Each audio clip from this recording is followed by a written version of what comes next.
ಶುಭೋದಯ. ಶೃಂಗೇರಿ ಸುದ್ದಿಗೆ ಸ್ವಾಗತ. ಓದುತ್ತಿರುವವರು ಮಿಥುನ್ ಗುಡ್ಡೆತೋಟ. ಶ್ರೀ ವಿಶ್ವವಸುನಾಮ ಸಂವತ್ಸರ ದಕ್ಷಿಣಾಯನ ಶರದ್ ಋತು ಕಾರ್ತಿಕ ಮಾಸ ಶುಕ್ಲ ಪಕ್ಷ ಏಕಾದಶಿ ಶತಭಿಷ ನಕ್ಷತ್ರ ದಿನಾಂಕ 1-11-2025 ಶನಿವಾರ. ಕನ್ನಡ ರಾಜ್ಯೋತ್ಸವ. ಬ್ಯಾಂಕ್ ಹಾಗೂ ಸರಕಾರಿ ಕಚೇರಿಗೆ ರಜೆ.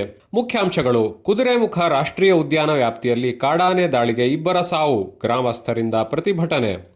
ಸುದ್ದಿಯ ವಿವರ: ಕುದುರೆಮುಖ ರಾಷ್ಟ್ರೀಯ ಉದ್ಯಾನ ವ್ಯಾಪ್ತಿಯ ಕೆರೆಗ್ರಾಮ ಪಂಚಾಯಿತಿಯ ಕೆರೆಗದ್ದೆಯಲ್ಲಿ ಶುಕ್ರವಾರ ಬೆಳಗ್ಗೆ ಆನೆ ದಾಳಿಯಿಂದ 2 ರೈತರು ಮೃತಪಟ್ಟಿದ್ದಾರೆ.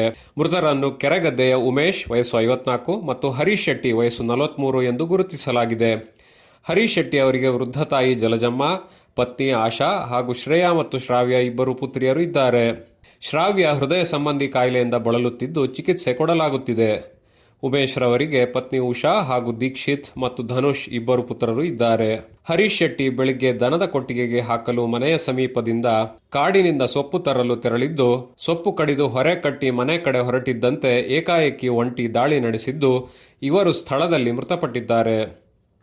ಆನೆ ದಾಳಿ, ನಾಯಿ ಬೊಗಳಿದ್ದನ್ನು ಕೇಳಿ ಹರೀಶ್ ಶೆಟ್ಟಿ ಮನೆಯ ಸಮೀಪದ ಉಮೇಶ್ ಕಾಡು ದಾರಿಯಲ್ಲಿ ಸ್ಥಳಕ್ಕೆ ತೆರಳಿದ್ದು, ಕಿರಿದಾದ ದಾರಿಯಲ್ಲಿ ಸಿಲುಕಿದ ಉಮೇಶ್ ರವರನ್ನು ಆನೆ ಇವರನ್ನು ಅಡ್ಡಗಟ್ಟಿ ದಾಳಿ ನಡೆಸಿದ್ದು, ತೀವ್ರ ದಾಳಿಯಿಂದ ಇವರು ಸ್ಥಳದಲ್ಲಿ ಮೃತಪಟ್ಟಿದ್ದಾರೆ. ನಂತರವೂ ಕಾಡಾನೆ ಕೆರೆಗದ್ದೆ ಅರುಣ್ ಎಂಬುವರ ಮನೆಯಿಂದ ಬರುತ್ತಿದ್ದಾಗ ಕಾಣಿಸಿಕೊಂಡಿದ್ದು, ಕಾಡಿನತ್ತ ತೆರಳಿದ್ದನ್ನು ನೋಡಿದ್ದಾರೆ. ಹೆದ್ದಾರಿ ರಸ್ತೆ ತಡೆದು ಪ್ರತಿಭಟನೆ. ರಾಷ್ಟ್ರೀಯ ಹೆದ್ದಾರಿ 169ರ ಶೃಂಗೇರಿ ಕಾರ್ಕಳ ರಸ್ತೆಯನ್ನು ನೂರಾರು ಸಂಖ್ಯೆಯಲ್ಲಿ ಸೇರಿದ ಗ್ರಾಮಸ್ಥರು ರಸ್ತೆ ತಡೆ ನಡೆಸಿ ಪ್ರತಿಭಟನೆ ನಡೆಸಿದರು. ಸ್ಥಳಕ್ಕೆ ಅರಣ್ಯ ಸಚಿವರು, ಜಿಲ್ಲಾ ಉಸ್ತುವಾರಿ ಸಚಿವರು, ಶಾಸಕರು, ಸಂಸದರು ಹಾಗೂ ಅಧಿಕಾರಿಗಳು ಬರಬೇಕು. ಮೃತರ ಕುಟುಂಬಕ್ಕೆ 1 ಕೋಟಿ ರೂಪಾಯಿ ಪರಿಹಾರ, ಕುಟುಂಬದ ಸದಸ್ಯರಿಗೆ ಒಬ್ಬರಿಗೆ ಸರ್ಕಾರಿ ಉದ್ಯೋಗ ನೀಡಬೇಕು ಮತ್ತಿತರ ಬೇಡಿಕೆ ಇಟ್ಟು ಶವವನ್ನು ಮುಟ್ಟಲು ಬಿಡುವುದಿಲ್ಲ ಎಂದು ಪಟ್ಟು ಹಿಡಿದರು. ಸ್ಥಳಕ್ಕೆ ಆಗಮಿಸಿದ ತಹಸೀಲ್ದಾರ್ ವಿರುದ್ಧ ಪ್ರತಿಭಟಿಸಿದ ಪ್ರತಿಭಟನಾಕಾರರು ವಾಹನ ಅಡ್ಡಗಟ್ಟಿದರು. ಉದ್ಯಾನ ವ್ಯಾಪ್ತಿಯಲ್ಲಿರುವ 538 ಕುಟುಂಬಗಳಿಗೆ ಪುನರ್ವಸತಿ ಪ್ಯಾಕೇಜ್ ನೀಡಬೇಕು. ಗ್ರಾಮಸ್ಥರ ಸಭೆಯನ್ನು ಶೀಘ್ರವಾಗಿ ನಡೆಸಬೇಕು. ಸರ್ಕಾರ ಮತ್ತು ಅರಣ್ಯ ಇಲಾಖೆ ವಿರುದ್ಧ ಘೋಷಣೆ ಕೂಗಿದರು.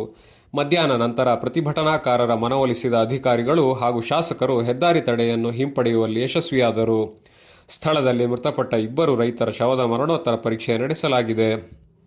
ಮುಗಿಲು ಮುಟ್ಟಿದ ಆಕ್ರಂದನ. 2 ಕುಟುಂಬದಲ್ಲಿ ದಿಢೀರ್ ಆನೆ ದಾಳಿಯಿಂದ ಮೃತಪಟ್ಟ ಕುಟುಂಬದ ಯಜಮಾನರ ಅಗಲುವಿಕೆಯಿಂದ ಕುಟುಂಬದ ಆಕ್ರಂದನ ಮುಗಿಲು ಮುಟ್ಟಿತ್ತು. ಸ್ಥಳಕ್ಕೆ ಶಾಸಕ ಟಿ.ಡಿ. ರಾಜೇಗೌಡ, ಜಿಲ್ಲಾಧಿಕಾರಿ ಮೀನಾ ನಾಗರಾಜ್, ಜಿಲ್ಲಾ ಪೊಲೀಸ್ ವರಿಷ್ಠಾಧಿಕಾರಿ ವಿಕ್ರಮ್ ಆಮಟೆ, ಡಿವೈಎಸ್ಪಿ ಬಾಲಾಜಿ ಸಿಂಗ್, ತಹಸೀಲ್ದಾರ್ ಅನೂಪ್ ಸಂಜೋಗ್ ಭೇಟಿ ನೀಡಿ ಮಾತುಕತೆ ನಡೆಸಿದರು. ಸ್ಥಳದಲ್ಲಿ ಅಹಿತಕರ ಘಟನೆ ಉಂಟಾಗದಂತೆ ಹೆಚ್ಚುವರಿ ಪೊಲೀಸ್ ಬಂದೋಬಸ್ತ್ ಮಾಡಲಾಗಿತ್ತು. ಸುದ್ದಿ ಸಂಪಾದಕ ಕೆಎಲ್ ಗೋಪಾಲಕೃಷ್ಣ, ಸಹಕಾರ ಕೆ.ವಿ. ರಮೇಶ್, ತಾಂತ್ರಿಕ ಸಹಕಾರ ಮಿಥುನ್ ಗುಡ್ಡೆತೋಟ ಮತ್ತು ಸೌಮ್ಯ ವಿಜಯಕುಮಾರ್. ಜಾಹೀರಾತು ಹಾಗೂ ಪ್ರತಿಕ್ರಿಯೆ ನೀಡುವವರು ಶೃಂಗೇರಿ ಸುದ್ದಿ ಕೇಳಲು ನಿಮ್ಮ ಹೆಸರು ವಾಟ್ಸ್ಆ್ಯಪ್ ಸಂಖ್ಯೆಯನ್ನು 9448843831ಗೆ ವಾಟ್ಸ್ಆ್ಯಪ್ ಮಾಡಿ. ವಂದನೆಗಳು.